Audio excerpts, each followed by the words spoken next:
All rise, veuillez vous lever.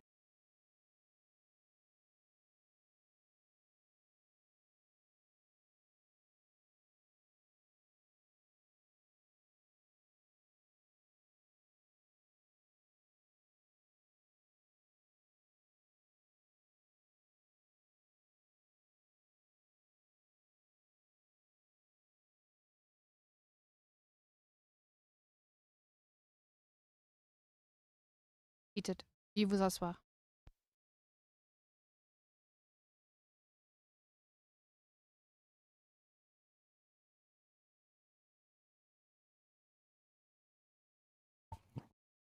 Bonjour à tous à nouveau. Once again, good day, everyone. We will now move on to submissions on the merit. Mr. Prosecutor, please proceed. You have 1 hour today.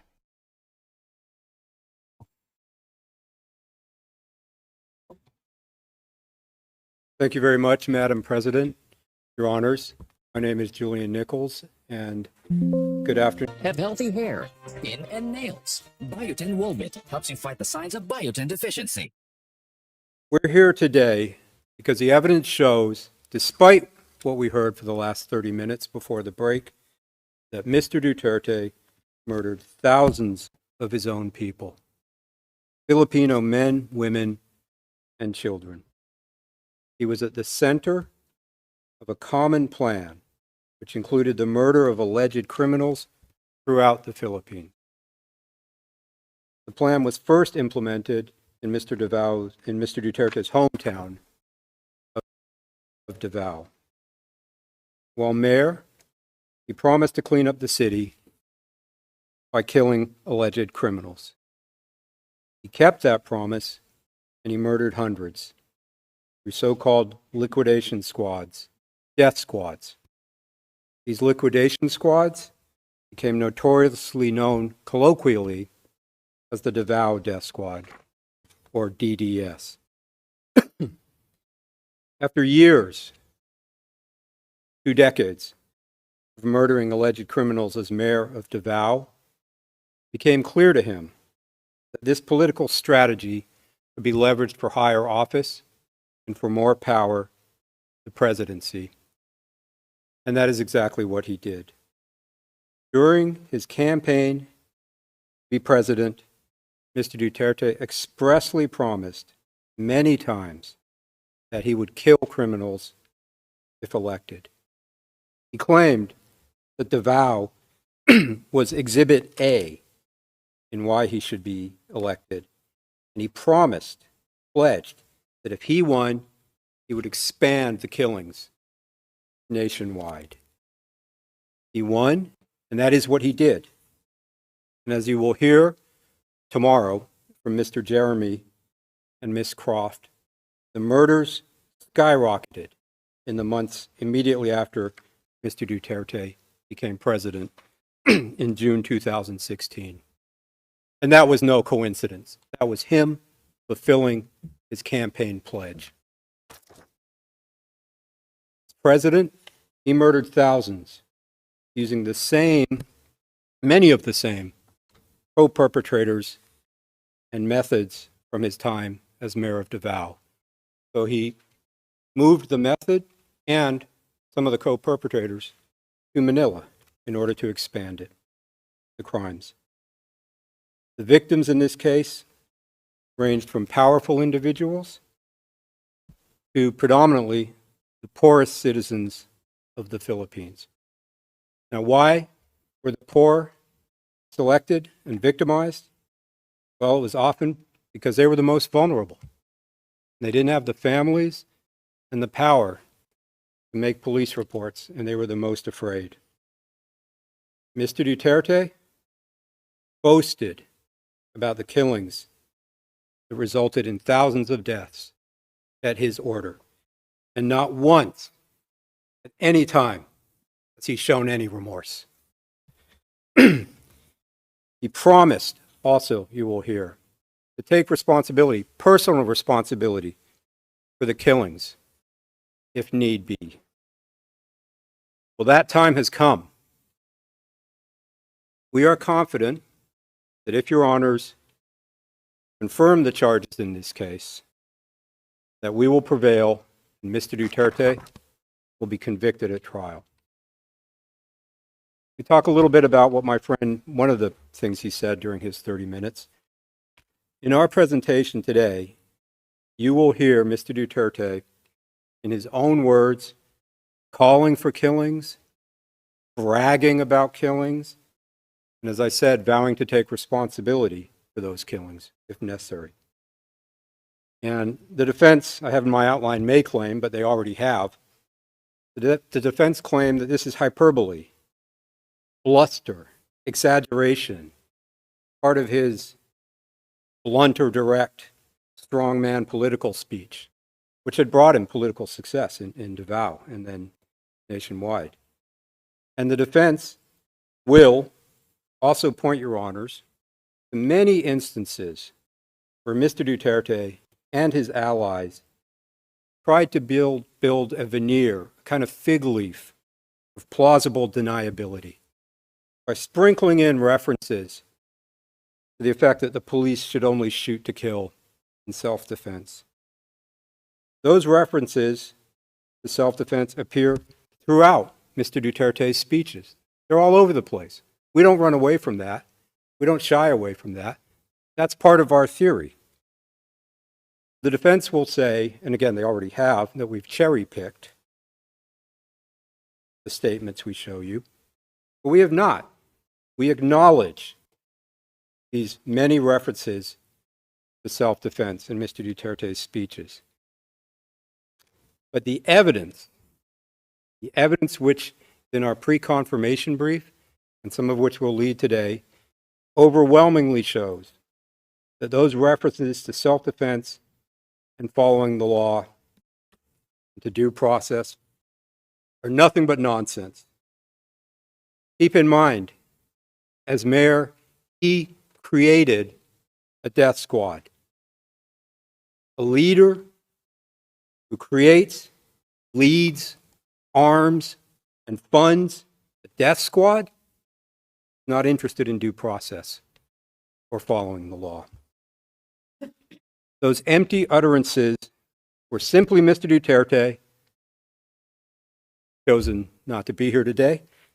Those were simply him acting as the former prosecutor, trying to build in some semblance of a defense, preparing for the day, should it ever come, as it now has, that he would be held to account. It was to give his lawyers something to say. Look at it over here, where I said don't shoot except in self-defense. The reality is that Mr. Duterte's message was clear, and it was understood by the perpetrators, and it was followed. That message was, commit murder at my direction, and I will protect you, I will pay you, I will promote you. And that's what happened. And I'll say this as well, Your Honors. For purposes of this confirmation hearing, disregard every speech ever made by Mr. Duterte. Throw them all out. There is still ample evidence of substantial grounds based on the other evidence which we have put on our list of evidence. And the evidence as a whole, when you weigh it together, will show that what my friend said is not correct. That Mr. Duterte intended for his subordinates to follow the law, and that he was interested, and that his speeches were simply bluster. I'll talk briefly now about the charges in the case. As the deputy prosecutor stated, we have 49 incidents, totaling 76 murder victims and 2 victims of attempted murder. And of course, those are expanded upon in our pretrial brief, or PCB. Now, as my friends said in the LRV, while there are countless victims who've experienced harm as a result of Mr. Duterte's crimes. We have focused the charges in this case to these 49 incidents and these number of victims in order to ensure that this trial can be expeditious and that it can be efficient and that it won't go on for years and years. So these charged murders are emblematic. They're representative of Mr. Duterte's larger killing campaign.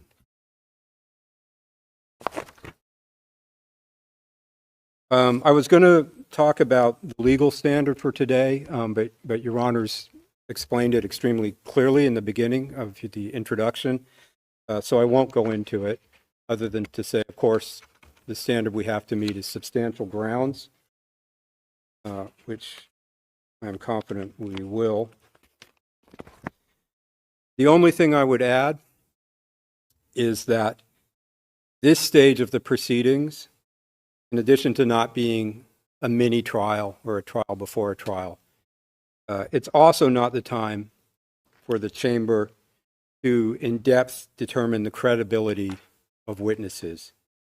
That can only properly be addressed at trial by the trial chamber when the witnesses are called to testify before the judges and their evidence is properly tested.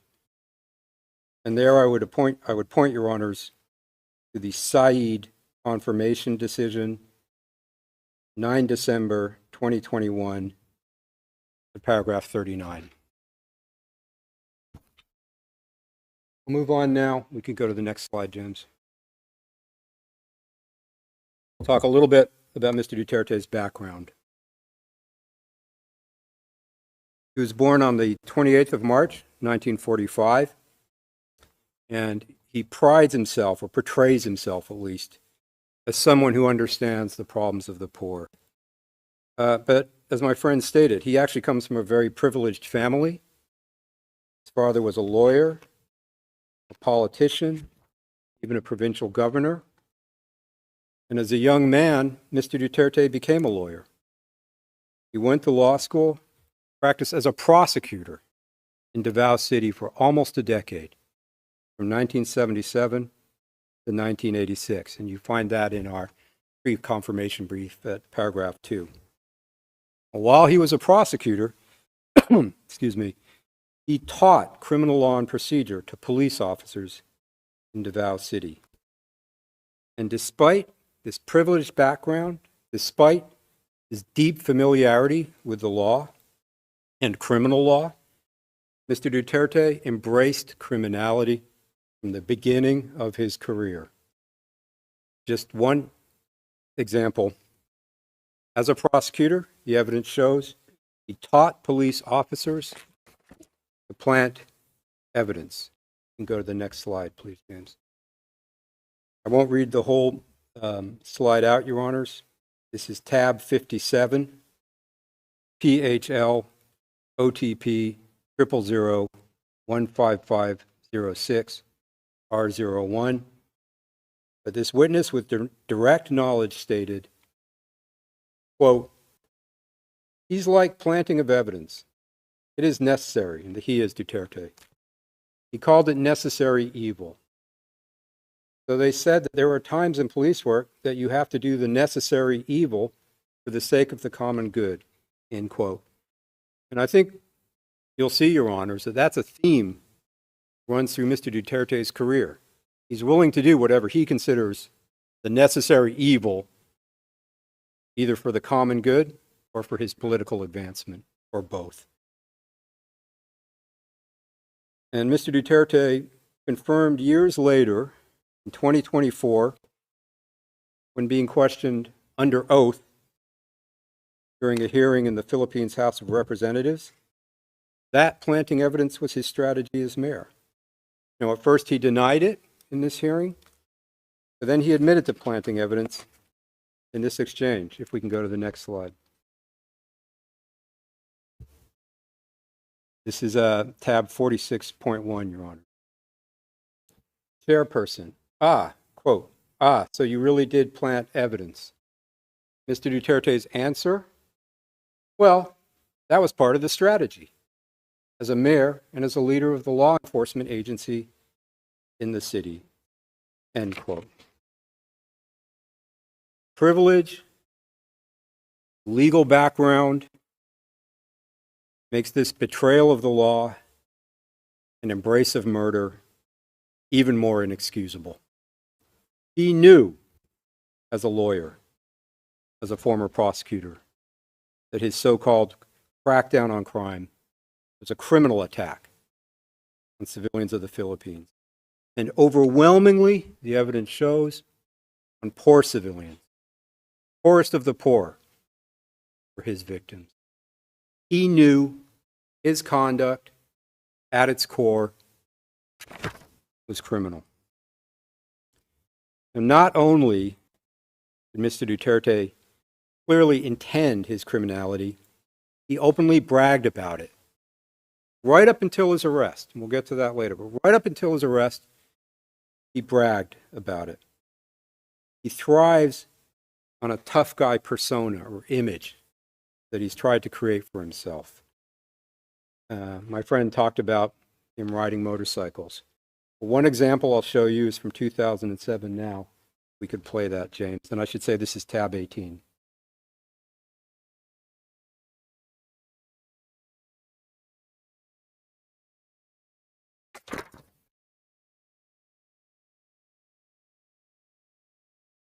Elite, never losing an election.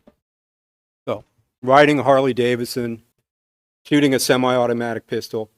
This is the image he's trying to create from the beginning. He likes to pose with weapons. You can go to the next one, James. This is tab 80. And here in this photo, which was published in a newspaper, you can see Mr. Duterte holding an assault rifle. And I'll just note that we also see in this photo, to the immediate left of the photo, Ronald Bato de la Rosa. Bato is the nickname. And to Mr. Duterte's immediate right, Isidro La Peña. And we'll hear more about them later.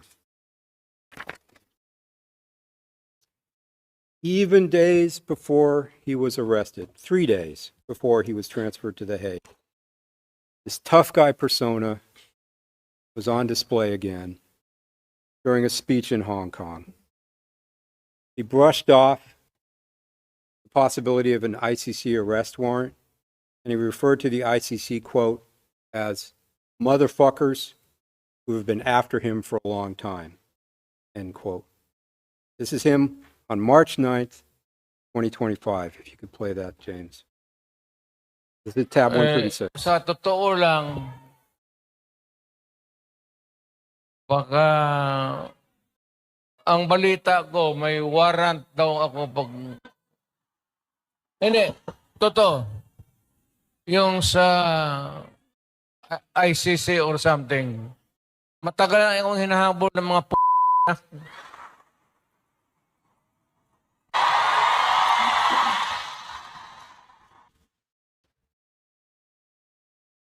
That's him 3 days before coming to The Hague. Of course, after arriving in the Hague, his lawyers very soon began arguing that Mr. Duterte was not fit enough for these proceedings.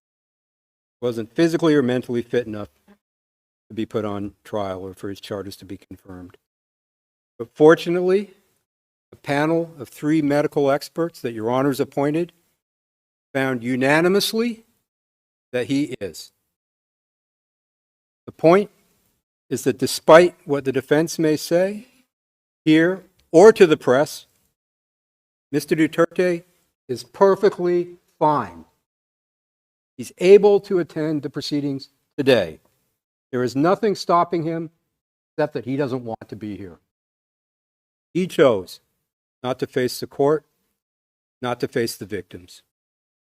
There is no reason for him not to be here other than his request and choice. I'll move on now briefly to his time as mayor in Davao, Your Honors.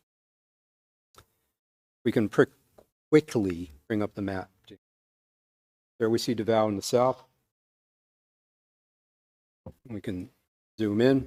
I don't think there's any dispute where Davao is. He was first elected mayor of Davao City in 1988 and served as mayor for more than 20 years, between 88 and 2016. And as the deputy prosecutor has noted, jurisdiction for this case is 1st November 2011, 16 March 2019. We're limited to that jurisdiction.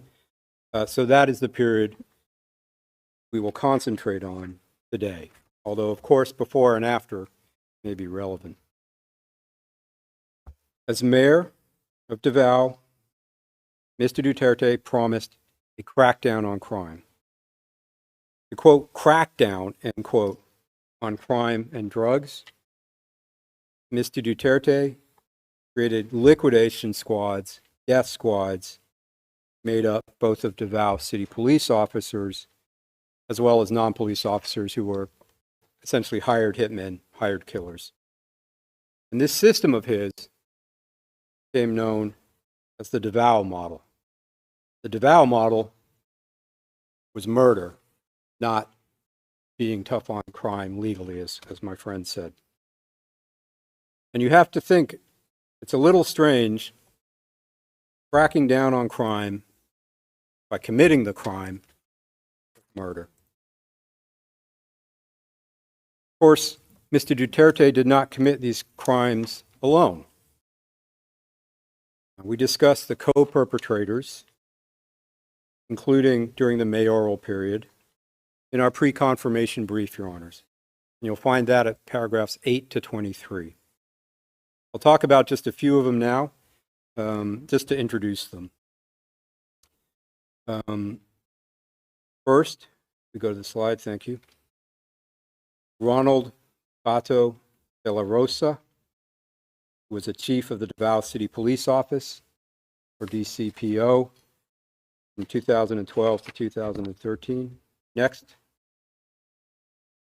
Vicente Danao, another police chief in Davao during the period. Idol! Hoy, Jun! Kamusta ang negosyo? Eto, kulang pa sa pondo. Idol, gets kita. Pero alam mo, simple lang. May bangkong nandyan para sa'yo. Ang loan, dagdag pondo sa negosyo. Monthly ang payment collection, hindi weekly. Kaya mapapaikot mo ang pera. Ayos yan ah. Madaling puntahan. Higit 500 branches nationwide. Musta po negosyo? Nag-loan ako sa BDO Network Bank. Dagdag po to sa negosyo. Ngayon, sumakses na. Diba? Diyan lang sila. Ang pagbangko, sila lang. Was a lawyer for Mr. Duterte and for some of the DDS members during the mayoral period. And Ms. Croft will discuss these co-perpetrators and their roles in more depth in her presentation, which will be tomorrow.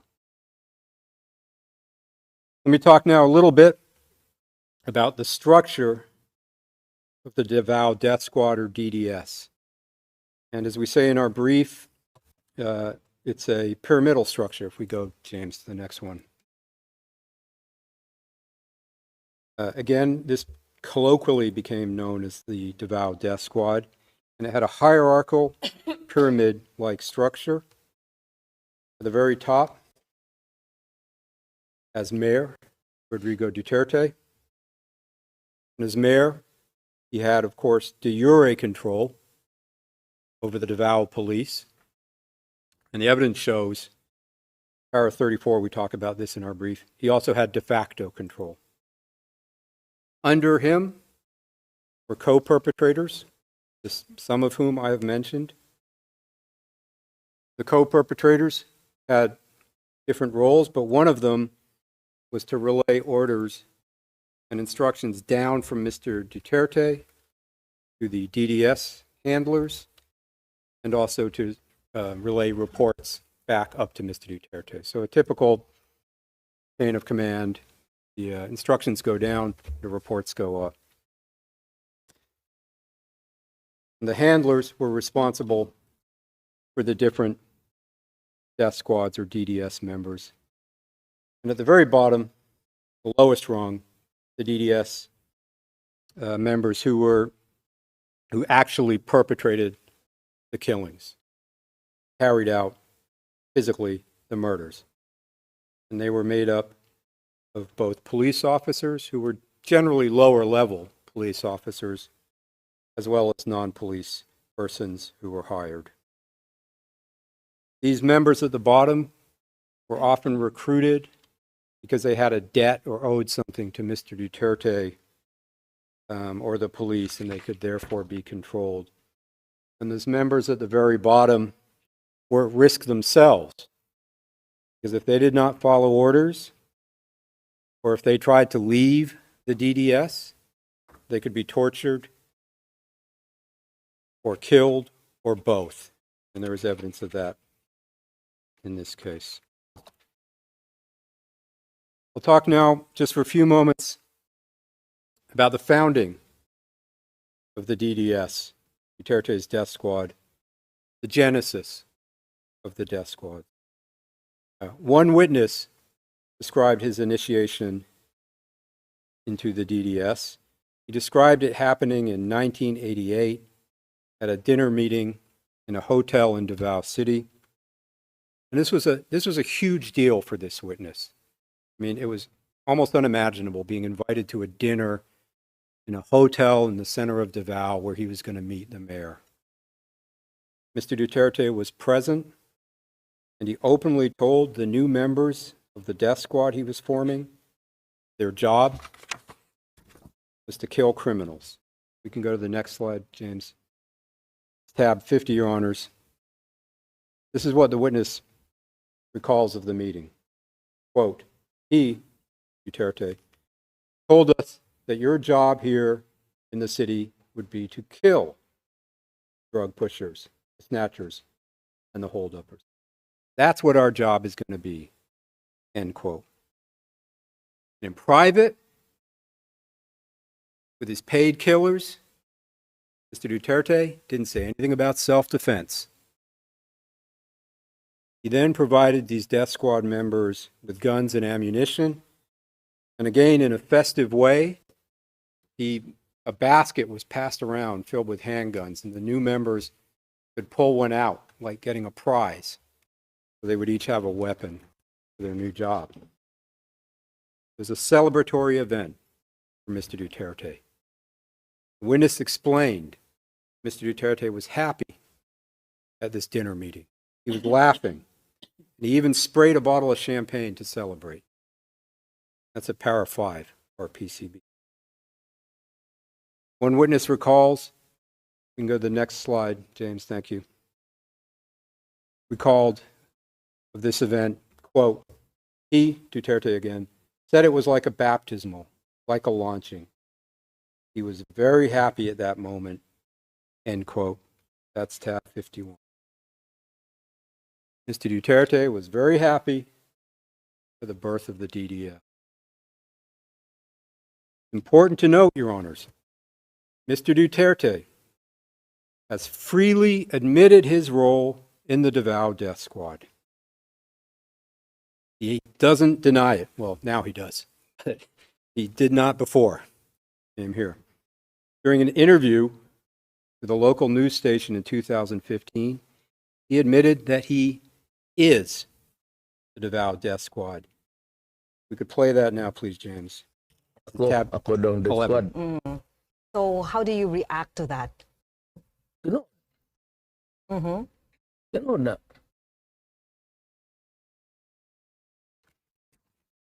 They say I'm the death squad. True. That's true. You know, Your Honors, in some ways, this case is not exactly complicated. That's not the only time Mr. Duterte admitted his role with the death squad. He repeated under oath that he had a death squad at the Blue Ribbon Committee in the Philippine Senate in 2024, about 10 years after the clip we just saw. However, in this exchange, he denied that the death squad included police officers in some type of apparent effort to protect them. This is tab 41.1, if you could bring it up, please. Mr. Duterte, under oath, quote, I can make the confession now if you want. I really took care of it. But please don't involve the police. They're the ones who suffer. I have a death squad, but not the police. These were gangsters. He says it again. In the same hearing, he confirms this admission. Go to the next one, please. Tab 41.1. Senator asks, quote, so what the former president dropped earlier, that they have a death squad, was a bombshell. Whatever name it goes by, whether police or non-police. Because it looks like what we are investigating now is the instrument used for the war on drugs led to numerous extrajudicial killings. For the record, Mr. End quote. Mr. Duterte's response, quote, you are correct, ma'am. You are absolutely right. End quote. It's not on a slide, but he also stated bluntly, same tab, 41.1, same hearing, quote, my death squad, ma'am, is of course, it is organized. That's all I can say, end quote. So that is 4 times, 3 of them under oath, that he admitted having a death squad in Davao, including saying he is the death squad. That's not hyperbole. That's not bluster. That's him telling the truth when he feels safe. And that he can bank on his continued unity. Talk just for a few moments now, Your Honors, about how the Davao Death Squad operated under its architect, Mr. Duterte. Victims were usually targeted in one of 2 ways. Sometimes an informant would provide information on a target, and the handler would then get clearance from Mr. Duterte through one of the co-perpetrators in the pyramid we saw earlier to kill the target. Sometimes Mr. Duterte himself would give the target's name, would say who to kill, which would be communicated by one of the co-perpetrators to a handler, and then down to the DDS member tasked with actually carrying out the killing. But whichever way it took place, Mr. Duterte's clearance, his approval was required, his permission was required for DDS members to conduct these murders. Several witnesses confirmed that, and I'll go through them in a minute. But first, Your Honor, just to react to something my friend said in the previous session. This was at I think 12:22 onwards on the transcript.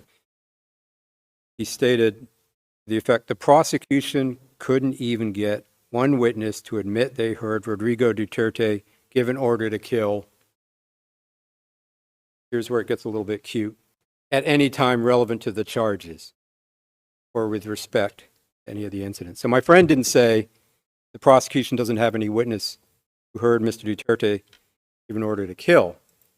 He's saying during this time period. The point, Your Honors, and my friend, PHL, OTP, 000 15517, page 0002, lines 18 to 21, where a witness is asked, I used to say, if I hear AI one more time, I'm going to lose it. But Monday.com is super easy to use and knows how to do AI right. My team quit going through endless documents ourselves. Monday Sidekick handles that now, pulling the crucial info and then prioritizing based on whatever we need. So stuff that takes my team hours is now done before they even open their laptop. I use it for insights and action suggestions constantly, especially on those back-to-back meeting days. All these AI features are built directly into Monday.com and actually use our real data. With Monday.com, AI isn't some over-promising future. It's here. It just works. Like, actually saves us time and resources kind of work. Monday Sidekick, AI you'll love to use. Start a free trial today at Monday.com. For authorization, we would be chased or we would be pursued. End quote. Another witness stated, if we go to the next one, please. Tab 58, quote, "We cannot conduct a clearing or killing operations without his clearance." Speaking of Mr. Duterte, we called it clearance, end quote. Finally, on the next slide, perhaps the simplest, the witness recalled, quote, different witness recalled, quote, "You cannot just kill anyone in Davao City without Duterte's approval. Otherwise, you will be charged," end quote. Tab 117. In exchange for carrying out the murders directed, the DDS members would be paid reward money. One witness stated, we go to the next one, please, James. He recalled, tab 56, quote, "Every kill, first reward money, to my recall, it was $10,000 per kill," end quote. And in addition to paying rewards for specific murders for the person who carried out the murder, Mr. Duterte also paid some of the DDS hitmen who were not police officers salaries by making them false employees of City Hall that he ran as mayor. These were so-called ghost employees. They got ID, they received salaries from the city of Davao, they were put on the books, but it was all a ruse because their only job was to kill. So it was Mr. Duterte using the city government and the apparatus to fund his death squad.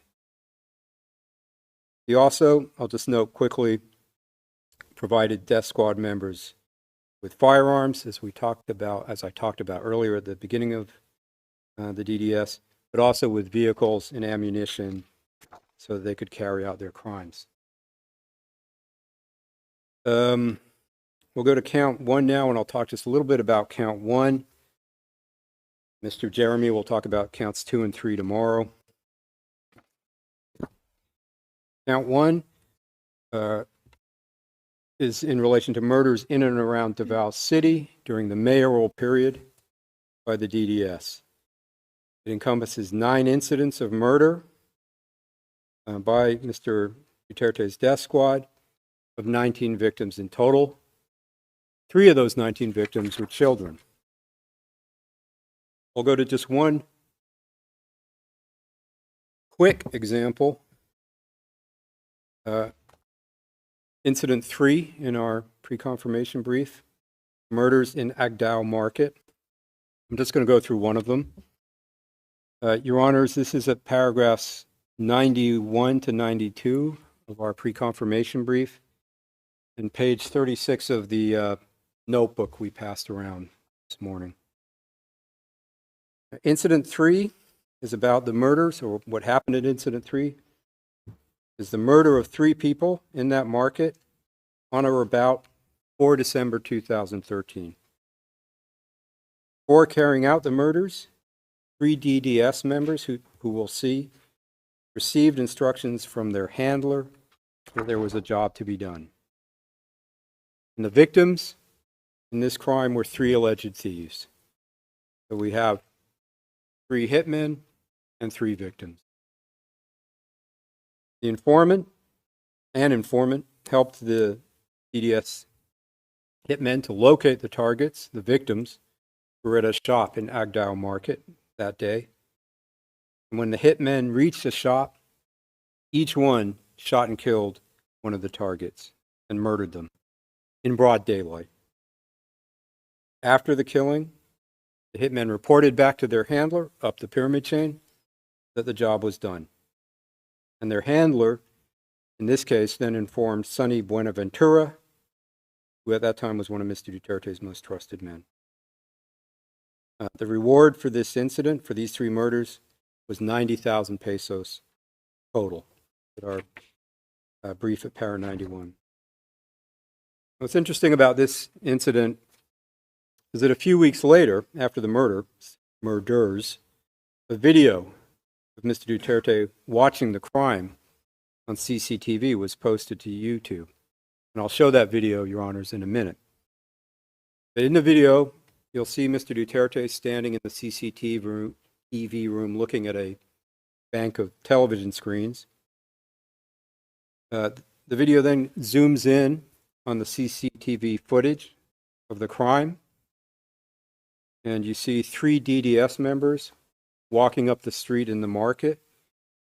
See them turn to the right, pull out their guns, their pistols, shoot the 3 victims who are off the screen, and then they walk and jog away, and they don't look very worried. And the video then zooms out, and you see different people running to see what has happened because they've heard the shots. Okay, can we play that, please?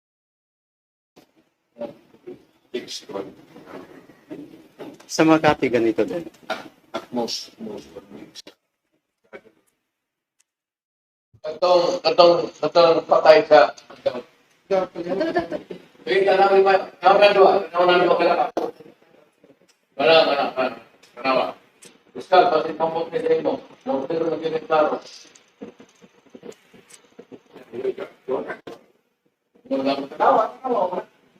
Kaya, yung bada. May pagkita sa klaro sa akin.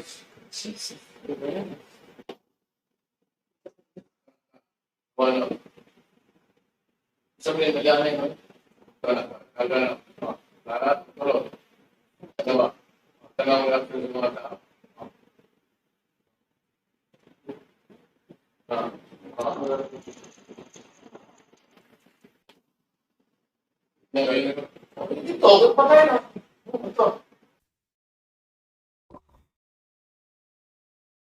And you have to wonder what my friend said is true, that Mr. Duterte is an honest mayor trying to solve crime. You have to wonder, Mr. Duterte portrayed himself as tough on crime, law and order enforcer. This triple murder was filmed. Mayor Duterte watched it himself. You can see the perpetrators committing the crime.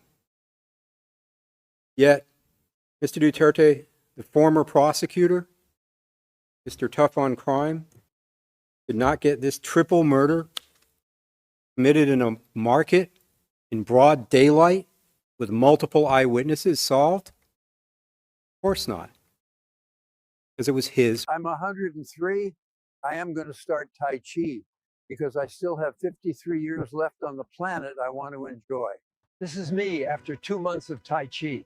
It keeps me strong, flexible, and energetic. It helps.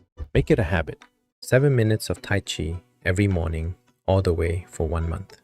In 1 week, you feel better. In 2 weeks, you look better. In 1 month, your wife won't believe your results. Here's a printable Tai Chi workout plan made for men over 50. These beginner-friendly exercises take just 7 minutes a day. Tai Chi helps men feel lighter, relieve back pain, and wake up with more energy every day. It's more than a workout. It's a game changer for your health and longevity. Get your printable and follow along. Been cleared, I wouldn't worry. End quote. Tab 30.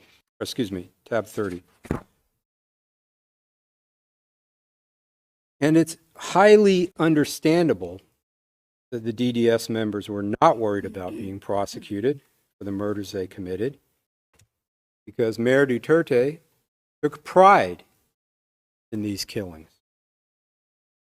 He was interviewed as mayor in late 2015, and a reporter put a question to him, asked him about a human rights group report which suggested that he had killed 700 people in Davao. I'll play the video and we'll see his response. You'll also see, just before we play that, Mr. Christopher Bongo is in this video to Mr. Duterte's right. Look at the question. Look at Mr. Duterte's answer. 700 no, pinatay ko. Nagkulang ho sila sa kwenta. Medyo mga 1,700. No denial. Instead, he takes credit for 1,000 more killings. That isn't bluster. That's not hyperbole. That's the truth. Move on now. Your Honor's coming to the end. Talk a little bit about his road to the presidency. He saw the political success of his Davao model. As my friend said, he kept getting reelected. It was working. He saw that the political success of the Davao model of killing alleged criminals could be leveraged for more power, higher office. As I said in the beginning, that's exactly what he did. During his presidential campaign, he campaigned on a promise, pledge to implement the common plan to kill alleged criminals nationwide if elected. I'm going to play a video now, Your Honors, that are just some of the speeches he made. It's a compilation of four. This is a tab 12 of 4 videos. About 4 minutes, but it gives an idea. These are not all the statements, but it gives an idea of the man who ran for president in 2016. We can play that, James. 3 to 6 months, sabi ko, I will eradicate corruption, criminality, and drugs.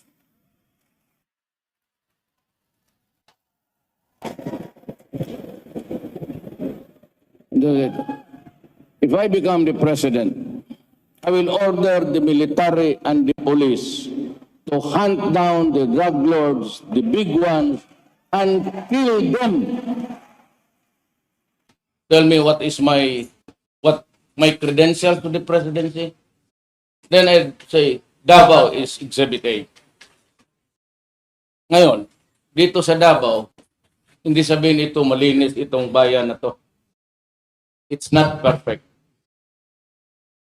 So that maybe I said, kung dating ako doon sa Pasig, I can promise you, not heaven, but I will promise you a comfortable life. Corruption has to stop. Criminality has to stop. Either makuha ko ang gusto ko or you perish. Magprangkahan na lang tayo. Anong ibig sabihin niyan? Patayan niya. I promise you, hindi naman believe yung ibang tao. Sabi ko, I would stop drugs and crime, criminality in 3 to 6 months.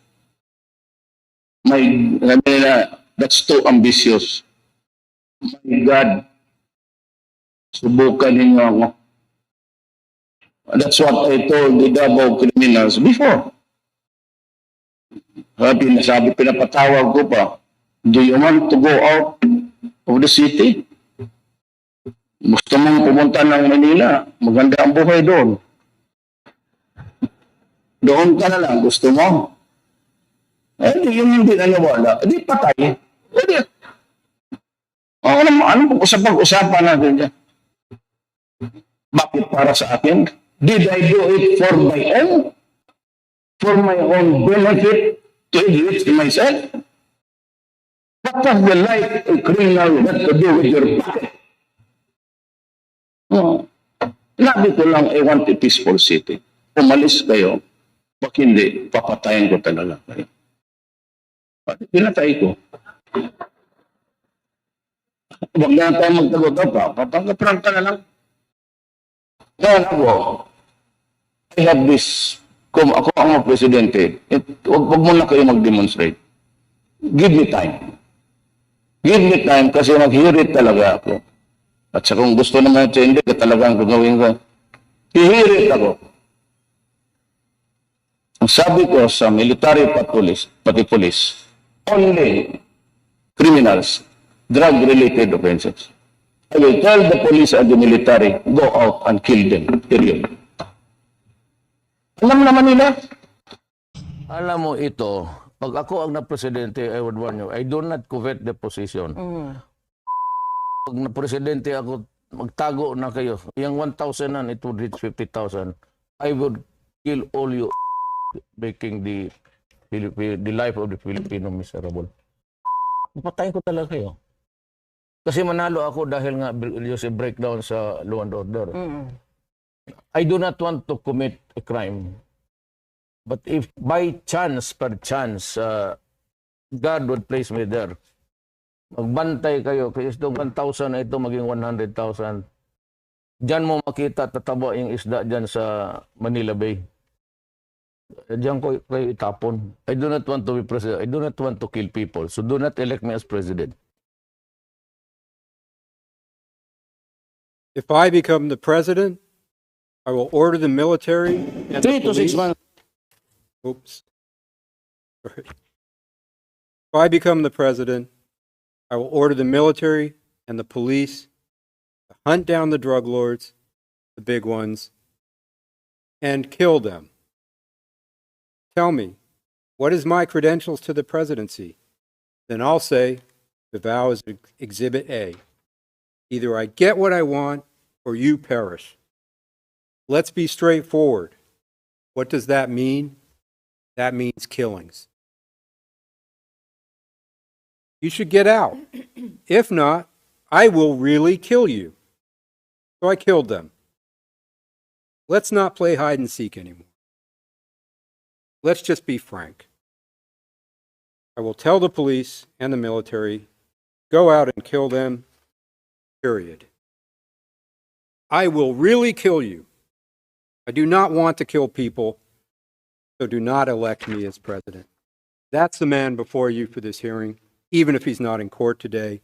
He repeatedly promised to kill people, his own people, elected president. He said it, he did it, that's who he is. He won the election, became president on 30 June 2016, and did exactly as he said he would. He murdered thousands of people by taking the Davao model nationwide. I'm finished, Your Honor, and perhaps suggest that the next presentation start tomorrow, if you don't mind, because we only have 5 minutes. Judge Motok, thank you, Mr. Prosecutor. Your presentation and your suggestion. We have now come to the end of this first day of hearings. I would like to thank all the parties and participants, as well as our interpreters, the registry, and the technical staff, as well as all those who contributed towards the success of this hearing. The hearing is adjourned, and we will resume tomorrow according to our schedule. See you tomorrow.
Test mic, mic, test.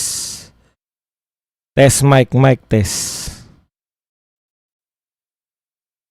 Test mic, mic, test, mic, test. Magsabi naman kayo kung meron na.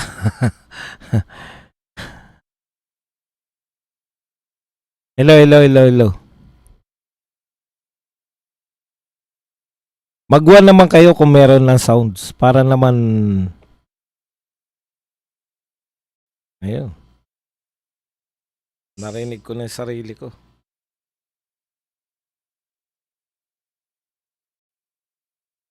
Kanina pa ako daldal ng daldal. Wala pala tayong sounds. Ulitin ko yung mga sinabi ko, no? Yan po yung danger, sa nililitis natin yung Pilipino. Non-crime po yan dito sa Pilipinas, eh. Baka batukan ka pa ng judge, eh. Okay.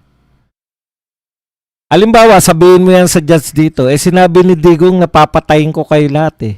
Gago ka ba? Alam mong joke lang ni Digong yan, eh. Okay. Yan po yung pagkakaiba ng culture. Matatalo tayo dyan dahil yung kultura nila, kahit po ang kriminal, bawal mong kantiin. Alam niyo yung ibig ko sabihin? Culture po, eh. Yung sinasabi ni Tatay Digong, pag hindi kayo tumigil, madededs kayo. I-unalive ko kayo, di ba? Sinasabi ni Tatay Digong yun. Pag hindi kayo tumigil, matitigo kayo. Okay. Sa atin po, titigil ka lang. Wala pong krimen na ginawa si Digong dun. Kasi macho culture tayo, eh. Normal lang po sa atin dito sa Pilipinas na umahawak ng baril yung presidente. Pagpapakita po yan na hindi siya kaya ng kriminal. Ayan po yung optics na tinatawag. Pagdating po dun sa ICC, dahil ang kultura po nila, paggalang sa karapatang pantao ng mga kriminal, yun po pangunahin nila, eh. Kriminal ka man, sa totoo lang po, may mga nababalitaan pa nga tayo, eh, na mga instances na yung criminal pa yung nalabaga, ang makukulong pa yung mga pumalag sa criminal, eh. Alam niyo yun?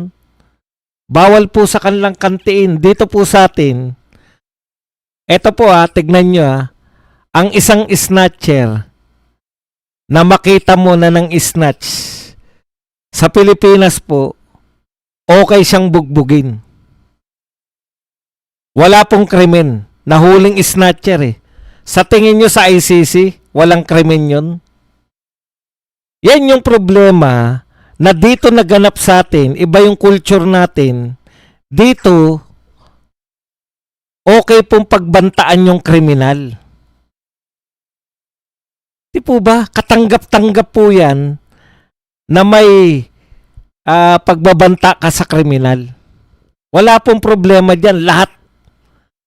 Si BBM nga na ganun na ka tingin natin, eh, nagbabanta pa yun, di ba? Mananagot kayo. Ano yung sinasabi niya? Maghanda kayo. Mananagot kayo. Putya, pag sa ICC yun, di. Kaya hindi po uubra. Hindi po uubra. Dito po sa Pilipinas, pag dinimanda mo si Tatay Digong sa mga sinabi niya nung before election, na pag ako nanalo, yan na yung ebidensya nyo. Pwede yan na ebidensya dyan sa Europe. Kasi mga banban kayo dyan. Masabihan lang nga kayo ng he or she. Idedemanda yun, eh. Yun po yung pagkakaakala nyo ba? Ganun lang sa Europe. Importante sa kanila yun. Tinawag kang ma'am. Identified mo na sir ka. O identified mo na ikaw ay aso. Tapos tatawagin kang ma'am. Ididemanda ka na. Dahil importante sa kanila yung mga ganun. Yung mga pananaw na mga pambaliw. Bakit nyo isasalang yung Pilipino na normal mag-isip Pwede nga tayong magbiroan dito, pre. Tigilan mo ha. Pag hindi ka tumigil, sasapakin kita. Alam natin na biroan yun eh. Sa kanila ba? Baka frustrated homicide na ang tawag dun.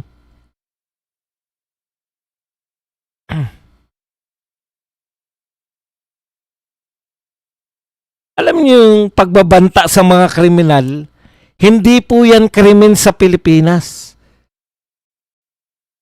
Pinagbabantaan mo, natakot. Kasalanan ba na tumino ang Pilipinas dahil pinagbantaan yung mga kriminal? Yun yung problema. Bakit natin hinahayaan? Nakikita na po natin to mga kababayan. Bakit natin hahayaan? Seryoso pala mga tao ron. Bawal pala mag-joke. Biruin mo, sabihin ni Tatay Digong, kaya niya sinasabi yan kasi inuurirat siya. Balita namin 1,000 namatay dyan. O pag naging presidente ko, hindi lang 1,000. Gagawin kong 50,000. O. Krimen na yun?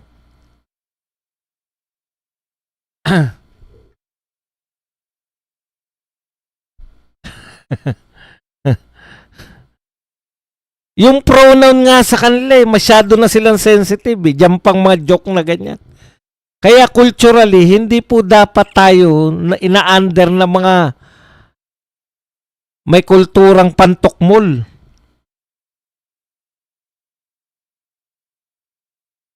Primitibo mag-isip yung mga taga-Europe eh. Pinamumunuan sila ng mga wambang. Pag sinabi na, o bakit mo ako tinawag na ma'am? Sir ako. Ang laking issue na sa kanila. Dito sa atin, hindi tayo ma-issue ng ganun. Dahil sa Jollibee, good morning ma'am sir. Wala tayong problema sa pronoun. Isang tao, ma'am sir ang tawag natin.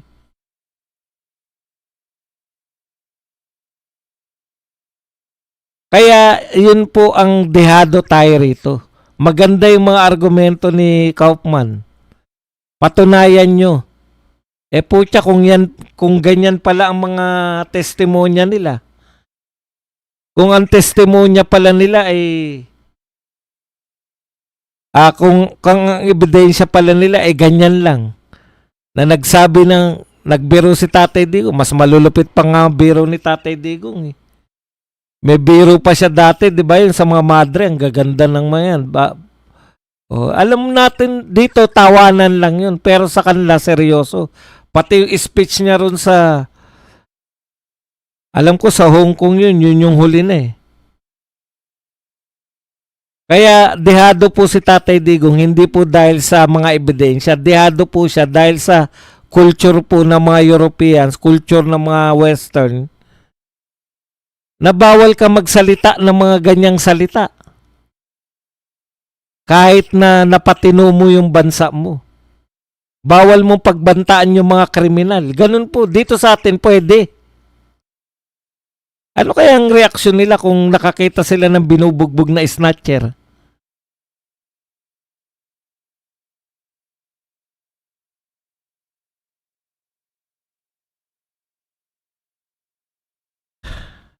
Sasama talaga loob natin. Talaga. Pag ganyan po, unfair. Unfair po sa mga Pilipino na litisin sa ibang bansa, lalo na kung wala silang kaididiya. Yung mga sinasabi ni Butuyan kanina, dalang-dala sila nun. Na pinapatay ni Digong yung isang mahirap na tatay na siya lang naghanap buhay. Masamang tao to si Digong. Hindi nila alam, kada may manlalaban, ang laking ginhawa sa pamilya. 30,000, 78 lang yung nagkaso. Asan yung 29,920 plus? Yung joke lang sa atin, krimen sa kanila. Paano na yung mga sinabi ko kay Father Flaby na magsaysay awardee siya? Ilang krimen na nagawa ko sa korte nila. Yan po yun. Dapat talaga hindi tayo pumapayag. Kaya Supreme Court, pwede po ba magpasya na kayo? Pagpasyahan nyo na yung na illegal yung pagkakadakip kay Tatay Digong ng maproseso na po yung pagpapauwi.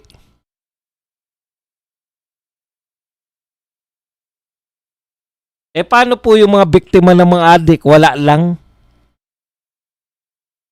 Wala lang dahil adik naman sila. Yan po ang malaking kalokohan sa lahat. Mga kapatid, bukas na raw, sabi nung yung judge na mukhang adik. Baka ito kasalanan to sa kanila. Sinabihan mo ko na mukhang adik, puta, bitay ka na. Wala po yan 30,000 na yan. Dapat yan na lang eh. Sige, labas nyo yung 30,000. Okay na kami. Maganda yung sinabi ni Kaufman kanina eh. Ang sabi niya, sa lahat ng bansa na laganap ang droga, maraming bansa na mas malaki pa ang death rate kaysa nung panahon ni Tatay. Ito na lang nga eh. Mas malaki pa po yung, mas maraming bilang pa po ng namatay ngayon dulot ng droga.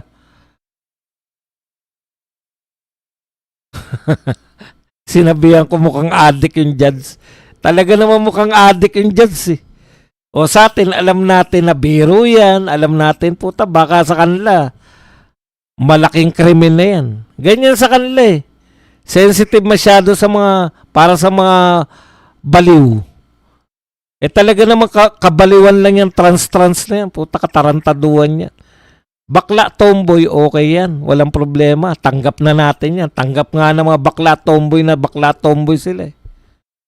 Yung mga hindi matanggap, yung mga trans, bukas tignan natin kung paano ika-counter ng tropa ni Kaufman. Hanggang dito na lang mga kapatid. Maraming salamat sa pagsubaybay. Bukas po uli. Hindi ko alam kung anong oras eh. Anong oras ba? Baka ganun din. Anong oras ba nagsimula kanila? 5:30? Hanggang dito na lang. Maraming salamat sa inyong lahat. Tulog na tayo. Paalam, bye-bye. Bukas na tayo mag-topic ng umaga. Masyado na tayong nasagad dito sa mga ICC hearing. Paalam na po sa inyong lahat. Love you all.